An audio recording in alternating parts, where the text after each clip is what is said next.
Hello everyone, সকলোকে CSAP একাডেমিলৈ স্বাগতম জনাইছো। তো আজি আমি 28 ডিসেম্বৰ 2024 চনৰ আটাইতকৈ গুৰুত্বপূৰ্ণ নিউজপেপাৰ আৰ্টিকেলসমূহ এনালাইজ কৰিবলৈ গৈ আছো। And this is our WhatsApp group and Telegram group. You can join there for further updates. And these are our topics যিখিনি আমি আজিৰ ongoing ভিডিঅ'টোত in details discuss কৰিবলৈ গৈ আছো। তো মনমোহন সিং আমি জানো that what is the news? তো তেখেতৰ what is the bond with Assam? কি আছে তেখেতে গুৱাহাটী সমষ্টিৰ ৰাজ্য সমষ্টিৰ পৰা তেখেতে এমপি হৈছিলে okay former prime minister doctor Manmohan Singh association with Assam highlighted due to tenure as a Rajya Sabha MP from the state.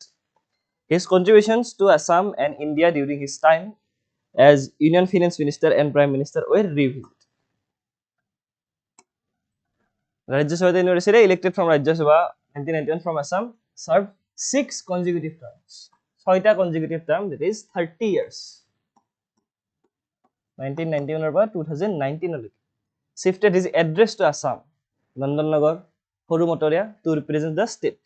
His wife, Gurcharan Kaur, was registered as a voter in Assam. Okay. Economic and developmental contributions guided India's economic liberalization, which we discussed already. Major projects initiated during his tenure as PM: Holahodia Bridge, second bridge over Brahmaputra, Thoraighat, IIT Guwahati, and other infrastructural projects which boost connectivity. Peace negotiations played a role in solving conflicts with insurgent group like Alpha.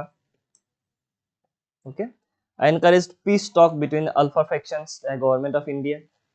Visions for Assam focused on socio-economic upliftment and infrastructure development in the state. Encouraged initiatives like the Assam Gas Cracker project. All these projects done at his tenure. Legacy of leadership: Dr. Manmohan Singh, birth and early born. This is about him. Kosia and divided Pakistan জন্মিছিল তেখেতে academic brilliance, educated in Punjab University and Oxford. Dr. Singh emerged as renowned economist. Next, architect of reforms, reformer architect তেখেত আছিলে, prime minister tenure আছিলে 4 to 14. Leadership qualities, passing all this, which is important from the mains perspective. এটা আমি লিখিও use কৰিব পাৰো এইবিলাক in the mains questions. তো এইটোৰ ওপৰত ৰিলেটেড এটা প্ৰেক্টিছ কুৱেশ্যন দিয়া আছে, you can attempt and submit your answer in the comment section. তো ৰিমেম্বাৰিং প্ৰতিমা বৰুৱা পাণ্ডে, তেখেতৰ ডেথ ইউনিভাৰ্চিটি গ'ল recently. Pratima Barua Pandey, a celebrated folk singer, a cultural icon of Assam, is remembered for her immense contributions to preserving and popularizing folk music, particularly the songs of Assam. Pratima Barua Pandey, Lokogit. Early life inspiration: born on October 3, 1934 in Beligunge Circular Road, Calcutta, into a royal family. Daughter of Lalji, who encouraged her interest in singing and folk music. Spent her childhood in Gauripur, Assam, where she developed a deep connection with nature and local culture. Contribution to folk music: dedicated her life to reviving Assamese folk songs, especially Goalporia folk song. Goalporia lokogiter karone tekhet bikhar asile. Inspired by rural communities, elephant mouths and nature. Performed her first folk song at New Emporium Hall, Calcutta, at the age of 15. 15 বছৰ বয়সত তেখেতে প্ৰথমটো লোকসংগীত গাইছিল. Recognizing and legacy: known as the হস্তিৰ কন্যা, তেখেতক হস্তিৰ কন্যা হিচাপে জনা যায়. হস্তিৰ কন্যা গান এটাও আছে.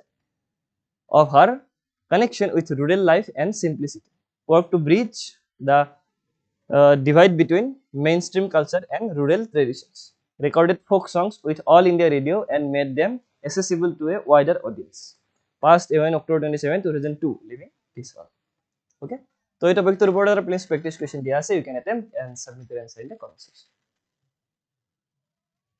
Next is household consumption expenditure survey 2023-24. ইয়াত আমি দুটা হাউসত পাম, one is rural, one is urban. Okay, তো ইয়াৰ মাজত যেটো gap urban expenditure rural expenditure তাৰ মাজৰ গ্যাপটো কমিছে.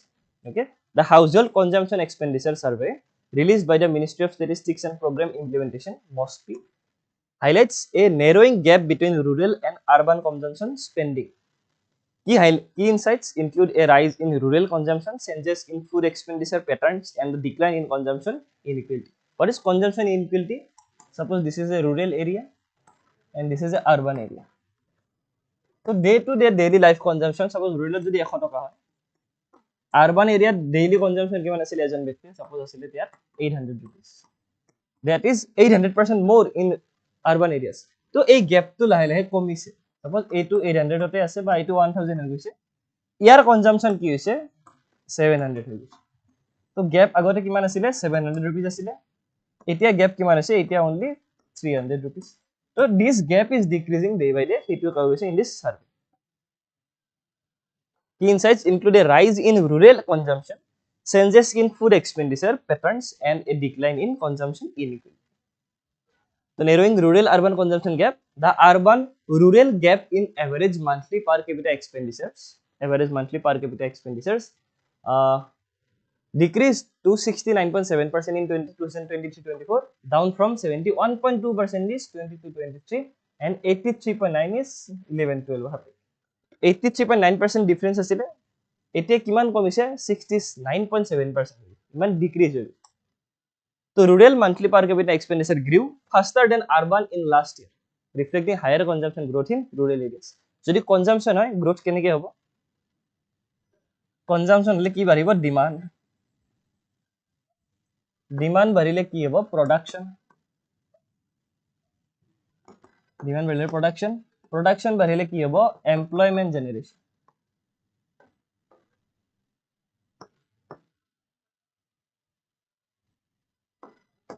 employment generation বাঢ়িলে কি হ'ব income বাঢ়িব, মানে income বাঢ়িলে again demand ও বাঢ়িব। So this is cycle of economic growth.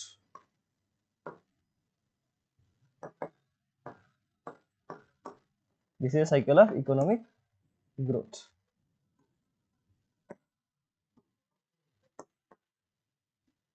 Okay, so economic growth cycle at rural. আগতে এইটো growth cycle ক'ত আছিল, বেছিকে cyclism বেছিকে হৈছিল in urban areas, এতিয়া rural areas এর same development হৈছে। Rise in food expenditure লগতে related দুটা concept আছে inflation, one is headline inflation, one is core inflation.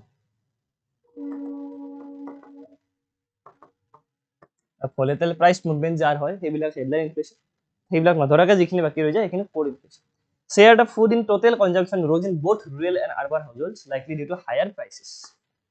Okay, rural households 47.4% in 2023-24, up from this, and urban this. Changes in non-food expenditure, share of non-food items in total MPCE, rural this much, urban this much. Major non-food expenditure drives rural convenience, medical expenses, clothing, bedding, footwear, etc. Urban durable goods, rent, entertainment, and miscellaneous goods. Okay, urban area these are, and rural area we say each. Consumption inequality, decline in Gini coefficient, যেটো Gini coefficient আছে তাত rural ইমান urban area. Textual particular. The bottom 20% of the population saw the highest increase in spending, while the top 5% saw a decline. State-wise trends, higher than national average consumption Maharashtra, Punjab, Tamil Nadu, Telangana, Kerala, Karnataka, Haryana, Gujarat, and Andhra Pradesh. Lower than national average kore West Bengal, Bihar, Assam, Odisha, Uttar Pradesh, Madhya Pradesh, Jharkhand, and Chhattisgarh. Rajasthan higher than national average spending in rural areas but lower than national average in urban areas. So this state is important. Rural at বেশি, urban at com. Okay, মানে urbanization Rajasthan কম কি হৈছে, rural development বেশি কি হৈছে। Okay, তো এই টপিকটোৰ ওপৰত এটা প্ৰিলিমছ প্ৰেক্টিছ কোৱেশ্চন দিয়া আছে, you can attempt and submit your answer in the comment section. Next, record Indian travel to the US. এবাৰ কি গম পাইছো আমি, that is 23 lakhs around student ক'ত গৈছে, তাৰে মানে 80% student হ'ল Indian student US to. Over 2 million Indians traveled to the US in the first 11 months of 2024, making a 26% increase from 2023. Significant developments in visa processing and student migration were reported by the US Embassy in New Delhi. Okay. Indian visitors to US, more than 2 million Indian travelers. Over 5 million Indian citizens hold nominee grant visas for the US.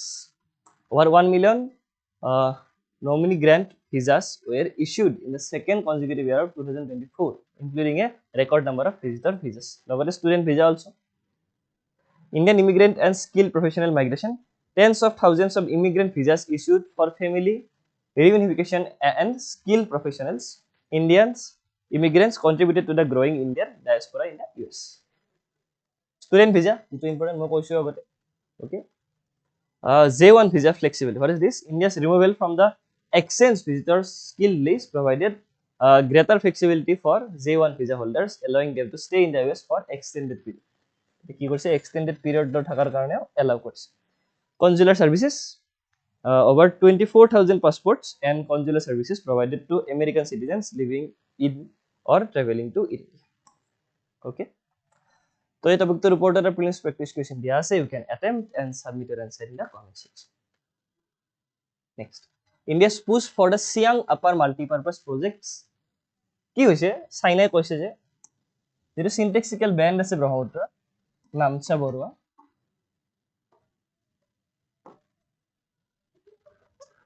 ইয়াত চাইনিজে কি বনাব dam বনাব world's largest dam বনাব ইয়াত 3 Georges ডেমত কেও ডাঙৰ dam ইয়াত বনাব 3 জৰ্জেছ ডেমৰ ইমান ডাঙৰ ড্যাম তো হেতুৰ কাৰণে কি হৈছে আৰ্টছ ৰোটেশন অলপমান স্লো হৈ গৈছে তো ইয়াত তাতকেও ডাঙৰ ড্যাম বনাব 3 জৰ্জেছ ডেমত কেও ডাঙৰ তো এইটো কাউন্টাৰ কৰাৰ কাৰণে অৰুণাচলত ইন্ডিয়া কি কৰিছে ড্যাম বনাব ট্ৰাই কৰিছে ভিজন হেতু যাতে কাউন্টাৰ হয় যাতে ফ্লাডিং হৈ কিনে এটো ওয়াসে হৈ নাযায় Bangladesh and whole north eastern part okay the Indian government is pushing for the Siang Upper Multipurpose Project in Arunachal Pradesh which will be India's largest hydropower project at 11,000 megawatt.